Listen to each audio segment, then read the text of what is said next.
A quick explanation as regards the court order that just came out that INEC granted, the court granted INEC the chance to be able to reconfigure its BVAS. So what the court claims is that INEC has a server, and on that server, INEC will be able to load up, the results of the BVAS on the server. And because of that, the court said they're not going to vary the hitherto order given to, Labour Party to inspect and a couple of other parties, but Labour Party most importantly. But they're also going to allow INEC reconfigure before the election. So 2 questions. INEC said they were going to get they needed 5 days to be able to do all the reconfiguration. Obviously, it's Wednesday. Election is supposed to happen on Saturday, so you have about 2 days max. So what can you do in that time? Secondly, a lot of people have always been iffy about INEC and its claim for server because there's a locus classicus on this case, which is the Osun case. And one of the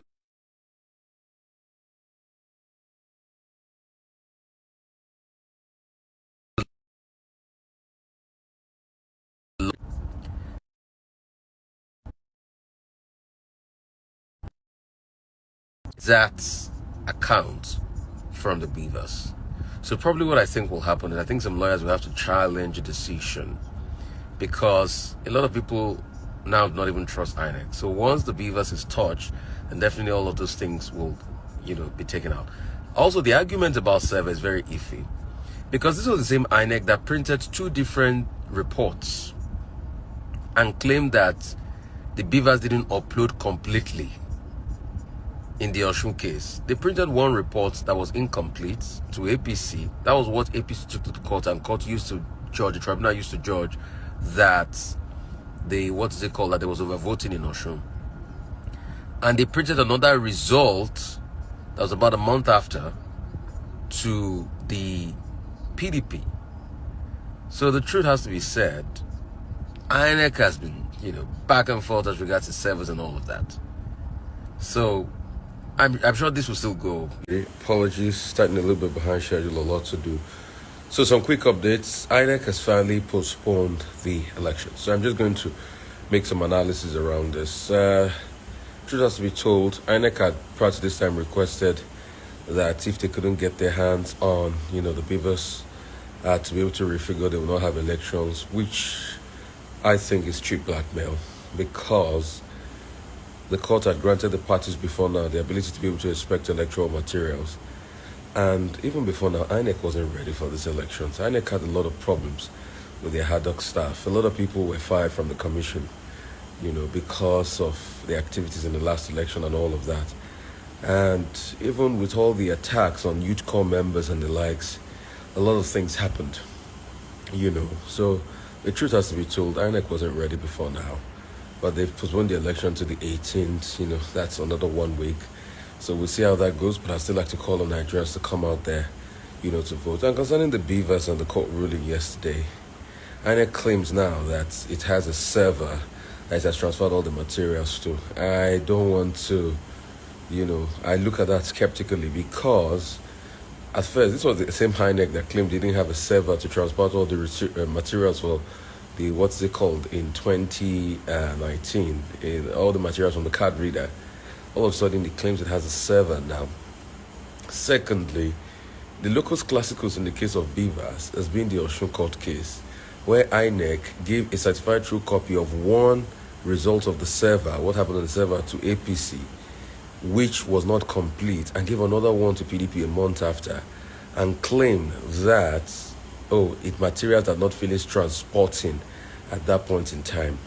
So, and when you also look at the lawyers in this case, the lawyers are saying that from the Osun case, they learned that INEC should give them the physical right to the BVAS machine itself to be able to check it themselves rather than just give them certified true copy.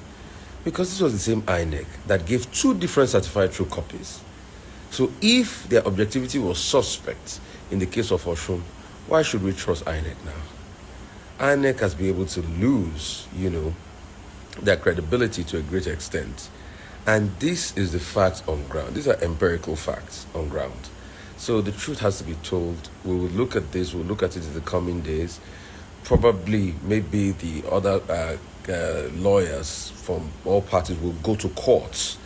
And when they go to court, they will even be able to challenge the fact that INEC, is even getting a chance to reconfigure their BVAS because it's going to touch the evidence in their case. And these are the empirical facts, I'd like to state, the fact that INEC, a lot of people, international community is saying they can't be trusted. And the truth has to be told. Anytime I speak to facts. If you have other facts, you can controvert me. But a lot of people, because of their own political biases and leaning, they say, oh, you're not objective, be neutral. What the heck is being neutral? Fact is commonsensical. It's as simple as that. I present the fact to you with common sense. All right? If you have a better argument, controvert my fact with a better argument. I like arguments. I like logic. You're biased. I don't care for any political party. All I care for is the truthfulness of the Nigerian process and being in the vanguard of having a solid democracy in our country. And that's all I stand for. And I don't care for any political party because I see the political class as one. So these are just the facts of the matter I have stated empirically. So this is just to give you guys an update. I have a quick update on the foreign scene so that it's not going to look as if I didn't touch the foreign scene. There's a case currently going on against Fox News that actually is being determined in court now that Fox News actually spread lies, as regards what happened in the American, on January 6th, the incident where, some protesters stormed Congress in America so that they will not be able to, call out the votes in America. So a case being revealed that the likes of Tucker Carlson and Sean Hannity, they can't stand Trump's guts. They were talking ill about Trump in the back, but they were also spreading misinformation about the January 6th event with all of the evidence they have. So that case is being out there in America against Fox News. Let's see how all of this matters, and let's see how all of this matters to the dynamics. The truth has to be told. American election is coming in thick and fast. The Republican Party race is deadpan between Donald Trump, Mrs. Haley, and Ron DeSantis. And Ron DeSantis is giving Trump a big run, for his money and all of that. So let's see how all of that pans out. And lots of sporting events, coming up thick and fast. And lots of great stories coming up thick and fast, all right? So I got to go, 7 o'clock. Bless you all. It is well. Challenge me with facts.